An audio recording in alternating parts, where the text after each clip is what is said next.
സമയം 6 മണി ആയോ നീൽ? ഇല്ല, ഇപ്പൊ 5:30 ആയുള്ളൂ. എങ്ങനെയാ സമയം നോക്കേണ്ടതെന്ന് നിനക്ക് അറിയാമോ നീൽ? നിനക്കും പഠിക്കാൻ പറ്റും. Coco TV kids app download ചെയ്യൂ. और एवरीडे कुछ नया सीखो. മുകേഷ് എപ്പോഴും തന്റെ ഭാര്യ എന്ത് പറഞ്ഞാലും കളിയാക്കിക്കൊണ്ടേയിരിക്കും. ഇത് നോക്ക് സാധന, നീ എന്തിനാണ് ഇത്രയും മേക്കപ്പ് ഇട്ടിരിക്കുന്നത്? നിന്റെ വയസ്സെന്താന്ന് നിനക്ക് ഓർമ്മയുണ്ടോ? നിങ്ങൾ നിങ്ങളുടെ വയസ്സ് മറക്കണ്ട, ഞാൻ നിങ്ങളെക്കാളും ചെറിയവളാണ്. അങ്ങനെയാണോ? എന്നാ നിന്റെ വെള്ളം മുടിയും കുറച്ച് കറുപ്പടിച്ചു കൊടുക്ക്. നീ എന്ത് മുടി വാരി വെച്ചാലും മേക്കപ്പ് ഇട്ടാലും നീ വയസ്സായ ഒരു അമ്മമ്മയാണെന്ന് നീ മറക്കാൻ പാടില്ല, മനസ്സിലായോ? അതെ, ഞാൻ കിളവിയാണ്, പക്ഷേ കുറച്ചു നേരെ സംസാരിക്കൂ. നിങ്ങളുടെ അവസ്ഥയും അത് തന്നെയല്ലേ? ഇത് നോക്ക് സാധന, എനിക്ക് ഒരു ചെലവും ഉണ്ടാവില്ല. പക്ഷേ നീ നിന്നെ ഈ അലങ്കരിക്കുന്നൊക്കെ ഒന്ന് നിർത്തിക്കണം, എന്നാൽ എനിക്ക് കുറെ ബാക്കി കിട്ടുള്ളൂ. നിന്റെ ഈ മേക്കപ്പ് ചെലവും പിന്നെ ഡ്രസ്സിന്റെ ചെലവൊക്കെ വല്ലാതെ കൂടുന്നുണ്ട്. അങ്ങനെയാണെങ്കിൽ നിങ്ങൾ എന്റെ ചെലവൊക്കെ എണ്ണിക്കൊണ്ടിരിക്കുക. എനിക്ക് എന്താ തോന്നുന്നു വെച്ചാൽ നീ അലങ്കരിക്കുന്നൊക്കെ നിർത്തിയാൽ വെച്ചാലേ ആ ചെലവിലുള്ള കാശ് കൊണ്ട് ഞാനൊരു പുതിയ വീട് തന്നെ വാങ്ങാൻ പറ്റും, അറിയുമോ നിനക്ക്? വീട് വാങ്ങി എന്ത് ചെയ്യാൻ പോകുന്നു? വേറെ എന്ത്, രണ്ടാമത്തെ കല്യാണം. അപ്പോഴാണ് വീടിന്റെ കതക് തട്ടുന്ന ശബ്ദം കേട്ടത്. അവിടെ ഒരു പെൺകുട്ടി നിന്നു. ശരി പറയൂ, നിങ്ങൾക്ക് ആരെയാ കാണേണ്ടത്? അല്ല സാധന, ഞാനാണ് ജമുന. നിനക്കെന്നെ മനസ്സിലായില്ലേ? അല്ല നീയോ? നീ എങ്ങനെയാ ഇത്ര ചെറുപ്പം? നിന്റെ മുടി മുൻപത്തെക്കാളും ഇപ്പോൾ കറുത്തിട്ടുണ്ടല്ലോ. അതെ, ഞാൻ ഇന്നാണ് പ്രായം കുറയ്ക്കാനുള്ള ചായ കുടിച്ചത്. എന്നിട്ട് നോക്കൂ, എന്റെ രൂപം തന്നെ മാറിപ്പോയി. എന്ത്, പ്രായം കുറിക്കാനുള്ള ചായയോ? അതെ, ഞങ്ങളുടെ ഗ്രാമത്തിൽ ഒരാൾ ഒരു ചായക്കട ഓപ്പൺ ചെയ്തിരിക്കുന്നു. അദ്ദേഹം പ്രായം കുറയ്ക്കാനുള്ള ചായ ചെയ്യുന്നു. അത് കുടിച്ചാൽ പ്രായമായവരുടെ വയസ്സൊക്കെ ചെറുപ്പമാകും. ഞാനും എന്റെ ഹസ്ബൻഡും ചേർന്ന് ആ ചായ കുടിച്ചു. ഇപ്പോൾ കണ്ടോ ഞങ്ങളെ കാണാൻ ചെറുപ്പമായത്? വാവ്, ഇത് വളരെ നല്ലതാണല്ലോ. സാധനയുടെയും മുകേഷിന്റെയും മകൻ ഇതൊക്കെ കേൾക്കുന്നുണ്ടായിരുന്നു. ശരി, നിങ്ങളുടെ വയസ്സെന്തോ കുറഞ്ഞിട്ടുണ്ട്, പക്ഷേ നിങ്ങൾ ഈ ചായ കുടിച്ചതുകൊണ്ട് നിങ്ങൾക്ക് എന്തെങ്കിലും സൈഡ് എഫക്ട്സ് വന്നിട്ടുണ്ടോ? ഇല്ല മോനെ, ഇത് കാരണം ഒരു സൈഡ് എഫക്റ്റും ഇല്ല. പ്രായമായത് തന്നെയാണ് കഷ്ടമായിരുന്നത്. പ്രായം കുറഞ്ഞതിൽ എന്താണ് കഷ്ടം? ഞാൻ പറയുന്നത് കേൾക്ക്. നിന്റെ അച്ഛനും അമ്മയ്ക്കും ഈ ചായ വാങ്ങിക്കൊടുക്ക്. അവരുടെ എല്ലാ കഷ്ടവും മാറിപ്പോകും. സാധനയും മുകേഷും മാറി മാറി അവരെ നോക്കി. നിങ്ങൾ എന്താ വിചാരിക്കുന്നത്? ഒരു പക്ഷേ ഈ ചായ കൊണ്ട് എന്റെ ശരീരത്തിൽ ബലം കിട്ടുകയാണെങ്കിൽ നമുക്ക് ചായ കുടിക്കുന്നതിൽ ഒരു തെറ്റില്ലെന്ന് തോന്നുന്നു. നമുക്ക് കുടിക്കാം. ആ, അതും ശരിയാണ്. വരൂ, നമുക്ക് രണ്ടുപേർക്കും പോയിട്ട് ചായ കുടിക്കാം. സാധനയും മുകേഷും യമുനയോടൊപ്പം ആ ചായക്കടക്കാരന്റെ അടുത്തേക്ക് ചെന്നു. ഇവിടെ നോക്കൂ, ഇവർ രണ്ടുപേരും എന്റെ സുഹൃത്താണ്. ഇവരിങ്ങനെ പ്രായമായതിൽ ഒരുപാട് വിഷമിക്കുന്നു. നിങ്ങൾ ഇവർ രണ്ടുപേർക്കും നിങ്ങളുടെ സ്പെഷ്യൽ പ്രായം കുറയ്ക്കുന്ന ചായ ഒന്ന് കൊടുക്കുമോ? അതെ അതെ, തീർച്ചയായും. അവർ സാധനയ്ക്കും മുകേഷിനും രണ്ടുപേർക്കും ഓരോ ഗ്ലാസ്സിൽ ചായ നൽകി. നിങ്ങൾ ഈ വയസ്സ് കുറയ്ക്കുന്ന ചായ ഒരു പ്രാവശ്യം കുടിച്ചു നോക്കൂ, പിന്നെ നിങ്ങൾക്ക് ഇതിന്റെ വ്യത്യാസം മനസ്സിലാകും. സാധനയും മുകേഷും ആ ചായ കുടിച്ചു. ഉടൻ തന്നെ അവരുടെ പ്രായമൊക്കെ മാറി അവർ ചെറുപ്പമായി. അവരുടെ വെളുത്ത മുടിയൊക്കെ കാണാതെ പോയി. അല്ല, വാവ്, ഇത് എന്തൊരു അതിശയമാണ്. നന്ദിയുണ്ട് അനിയത്തി, നിങ്ങൾക്ക് വളരെ നന്ദിയുണ്ട്. നിങ്ങൾ ഞങ്ങളുടെ രണ്ടുപേരുടെ എല്ലാ പ്രശ്നങ്ങളും തീർത്തു കഴിഞ്ഞു. ഹാ, പിന്നെ എനിക്കും തന്നെ. ഇതെല്ലാം തന്നെ എന്റെ മാന്ത്രിക ചായ കൊണ്ടല്ലേ വന്നത്. ഇപ്പോൾ നിങ്ങൾ ചെന്ന് സന്തോഷത്തോടെ ജീവിക്കൂ, പോകൂ. സാധനയും മുകേഷും അവർക്ക് നന്ദി പറഞ്ഞിട്ട് അവിടെ നിന്നും പോയി. അവർ രണ്ടുപേരും വീട്ടിലേക്ക് പോയപ്പോൾ അവരുടെ മകൻ രമന് തന്നെ അവരെ ആരാണെന്ന് മനസ്സിലായില്ല.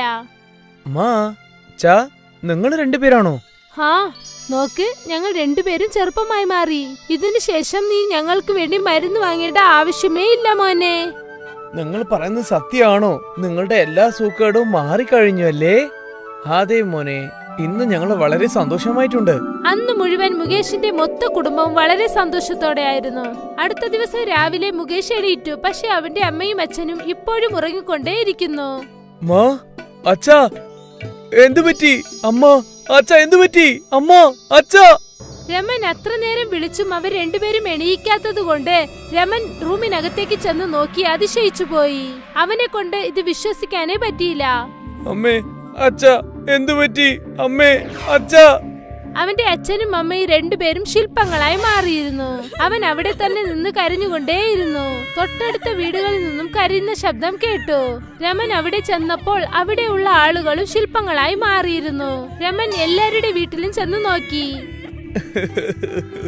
എന്റെ അമ്മയും അച്ഛനും ഇവരെങ്ങനായോ? എന്റെ അച്ഛനമ്മയും ഇതുപോലെ ശില്പങ്ങളായിട്ട് മാറിക്കഴിഞ്ഞു. അവന് പുറത്തു നിന്നും വേറൊരു ഗ്രാമത്തിൽ കരയുന്ന ശബ്ദം കേട്ടു. വരൂ, നമുക്ക് പുറത്തു പോയി നോക്കാം. അവർ രണ്ടുപേരും പുറത്തേക്ക് വന്നപ്പോൾ അവിടെ ഒരുപാട് ആൾക്കാരുകൾ ഇരുന്ന് കരയുന്നുണ്ടായിരുന്നു. എന്താ, നിങ്ങളുടെ എല്ലാ കുടുംബക്കാരും ശില്പങ്ങളായിട്ട് മാറിക്കഴിഞ്ഞോ? അതെ, എന്റെ അമ്മയും. എന്റെ അമ്മയും അച്ഛനും രണ്ടുപേരും. എന്റെ ദൈവമേ, ഇനി നമ്മൾ കൊണ്ട് എന്ത് ചെയ്യാൻ പറ്റും? ആ വയസ്സ് കുറയ്ക്കുന്ന ചായക്കാരി പെണ്ണും കാണുന്നില്ല. നമ്മൾ അവരെ പിടിച്ചിട്ട് ശിക്ഷിക്കണം. അവള് കാരണമാണ് എന്റെ അമ്മയ്ക്കും അച്ഛനും ഇന്ന് ഈ അവസ്ഥയുണ്ടായത്. എനിക്കെന്തോ ആ ചായ കൊണ്ടുവന്ന പെണ്ണ് അത്ര പാവപ്പെട്ടവരാണെന്ന് തോന്നുന്നില്ല. നമ്മൾ എല്ലാരും നേരിട്ട് ചെന്ന് സ്വാമിജിയെ എന്തായാലും കണ്ടേ പറ്റൂ. അദ്ദേഹത്തോട് എന്തെങ്കിലും വഴി ചോദിക്കാം. അതെ, ഇത് ശരി തന്നെയാണ്. രമനും കുറച്ച് ഗ്രാമത്തിലെ ആളുകളും കൂടി ആ ബാബയെ കാണാനായി ചെന്നു. ബാബ, ഞങ്ങൾ കുടുംബക്കാരെല്ലാരും ശില്പങ്ങളായിട്ട് മാറിക്കഴിഞ്ഞു. അവരെല്ലാരും ഈ ചായ കുടിച്ചതിന് ശേഷമാണ് അവരിതുപോലെ മാറിയിട്ടുണ്ട്. ഇത് അവളുടെ പണി തന്നെയാണ്. ഈ മന്ത്രക്കാരി എല്ലാരെയും വശീം ചെയ്ത് ചായ കൊടുത്ത് എല്ലാരെയും ശലയാക്കി കളയുന്നു. ഇതാണ് അവളുടെ തന്ത്രം. എല്ലാരെയും വശീയപ്പെടുത്തിയിട്ട് അവളും ശക്തി കൂട്ടി അവൾ എപ്പോഴും എളിമയോടെ ഉണ്ടാവും. എന്ത്? ആ മോശമായ മന്ത്രവാദിക്ക് കുറെ ശക്തികളുണ്ട്. അതുകൊണ്ടാണ് അവൾ എല്ലാവരുടെ ശക്തിയും എടുത്തു വെക്കുന്നത്. ഞങ്ങളുടെ അച്ഛനും അമ്മമാരൊക്കെ എങ്ങനെയാണ് തിരിച്ചു വരിക സ്വാമിജി? ഞങ്ങളുടെ അച്ഛനും അമ്മയും അവരുടെ ഇഷ്ടത്തോടെയാണ് ആ ചായ കുടിച്ചത്. ഇനി ഒരേ ഒരു വഴിയേ ഉള്ളൂ. ആ മന്ത്രവാദിയായ ചായക്കാരിയുടെ ചായ തന്നെ കുടിക്കണം. അപ്പോഴവൾ ഭസ്മമായി കഴിയും. അങ്ങനെ വെച്ചാൽ ആ മന്ത്രവാദി പെണ്ണിനെ കണ്ടുപിടിച്ച് അവളുടെ ചായ അവൾക്ക് തന്നെ ഞങ്ങൾ ഊറ്റി കൊടുക്കണോ? നിർബന്ധിച്ച് നമ്മൾ ചെയ്യാൻ പാടില്ല. അവളുടെ ഇഷ്ടത്തോടെ അവളെ ചായ കുടിപ്പിക്കണം. പക്ഷേ ഒന്ന് ഓർമ്മ വെച്ചോളൂ മോനെ, ആ മന്ത്രവാദി പെണ്ണ് അതുപോലെ ചെയ്യാനേ പറ്റില്ല. നിങ്ങളെല്ലാരും നിങ്ങളുടെ യുക്തിയോടെ ആലോചിച്ചിട്ട് നിങ്ങൾ ഇത് ചെയ്യണം. എനിക്കെല്ലാം മനസ്സിലായി ബാബ. പക്ഷെ ഞാൻ എങ്ങനെയാണ് അവളെ കണ്ടുപിടിക്കുക? അവൾ നിങ്ങളുടെ ഗ്രാമത്തിന്റെ കിഴക്ക് ദിശയിലാണ് നിൽക്കുന്നത്. നിങ്ങൾ ആ ദിശ നോക്കി പോയാൽ നിങ്ങൾക്ക് അവളെ കാണാൻ പറ്റും. മനസ്സിലായോ മക്കളെ? വളരെ നന്ദിയുണ്ട് ബാബ. ദൈവം എപ്പോഴും നിങ്ങളുടെ കൂടെ നിൽക്കട്ടെ. ബാബയുടെ ആശീർവാദം വാങ്ങിയിട്ട് ഗ്രാമത്തിലെ ആളുകളും രമണും അവിടെ നിന്നും തിരിച്ചു. രമൻ തന്റെ വേഷം മാറി.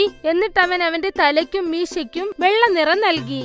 വയസ്സായ രൂപക്കായിട്ട് അവൻ അവിടേക്ക് ചെന്നു. ഒരുപാട് ദിവസങ്ങൾക്ക് ശേഷം രമൻ ഒരു ഗ്രാമത്തിൽ നിന്നും മറ്റൊരു ഗ്രാമത്തിലേക്ക് ചെന്നു. അപ്പോഴാണ് അവൻ ആദ്യമായിട്ട് ഒരു മരത്തിനരികിൽ ഒരു ചായക്കട കണ്ടത്. തീർച്ചയായും ഇതാണ് ആ മായമന്ത്രവാദി ചായക്കട. രമൻ അവരുടെ അടുത്തേക്ക് ചെന്നു. വരൂ വരൂ, എന്റെ ചായ കുടിച്ച് പ്രായം ചെറുപ്പമാക്കൂ. ഇതൊന്നും സാധാരണ ചായയല്ല, വയസ്സ് കുറയ്ക്കുന്ന മാന്ത്രിക ചായയാണ്. നിങ്ങളെ പോലെ വയസ്സായ ആളുകൾക്കുള്ളതാണ് ഈ ചായ. ഒരു പ്രാവശ്യം ഈ ചായ കുടിച്ചു നോക്കൂ, നിങ്ങളുടെ വിഷമമൊക്കെ മാറിപ്പോകും. ഒരു വഴിയായിട്ട് നിന്നെ ഞാൻ കണ്ടെത്തി.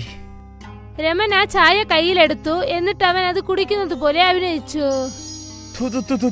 ഇത്രയും മോശമായ ചായയോ എന്റെ ജീവിതത്തിൽ ഇതുപോലെ ഞാൻ കുടിച്ചിട്ടില്ല. ചായയിൽ ആരെങ്കിലും ഉപ്പ് ഇടുവോ?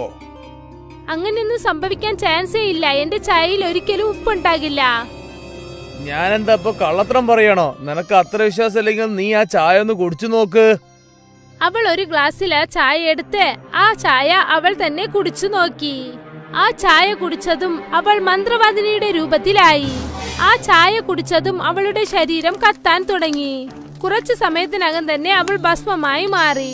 എന്റെ അച്ഛനും അമ്മ എല്ലാവർക്കും ശരിയായിട്ടുണ്ടെന്ന് തോന്നുന്നു. ഞാൻ ഇപ്പൊ തന്നെ ഗ്രാമത്തിലേക്ക് പോവാം. രമൻ അവന്റെ വീട്ടിലേക്ക് പോയപ്പോൾ അവന്റെ അച്ഛനും അമ്മയും വീണ്ടും പഴയതുപോലെ ആയി. അച്ഛാ, അമ്മേ, നിങ്ങൾക്ക് എല്ലാം ശരിയായില്ലേ? എന്റെ ദൈവമേ, നിങ്ങൾക്ക് കോടാനക്കോടി നന്ദി. രമണേട്ടാ! രമനും അവന്റെ കുടുംബവും വീട്ടിൽ നിന്നും പുറത്തേക്ക് വന്നു. ചേട്ടാ, നിങ്ങളുടെ സഹായം കൊണ്ടാണ് നമ്മൾ ഗ്രാമത്തിലുള്ളവർ എല്ലാരും രക്ഷപ്പെട്ട് തിരിച്ചു വന്നിരിക്കുന്നത്. നന്ദി, വളരെ നന്ദിയുണ്ട് ചേട്ടാ. അതെ ചേട്ടാ, ഞങ്ങളെ അപേക്ഷിച്ച് നിങ്ങൾ ദൈവത്തെ പോലെയാണ്. ഗ്രാമത്തിലെ ആളുകൾ രമന് നന്ദി പറഞ്ഞു. സാധനയും മുകേഷും രമനെ കുറിച്ച് ആലോചിച്ച് സന്തോഷിച്ചു. ഒരു വിധത്തിൽ ആ മന്ത്രവാദിനിയുടെ കഥ കഴിഞ്ഞു. ആ വയസ്സ് കുറയ്ക്കുന്ന ചായ കാരണം എല്ലാവരുടെ ജീവിതവും മാറിപ്പോയി.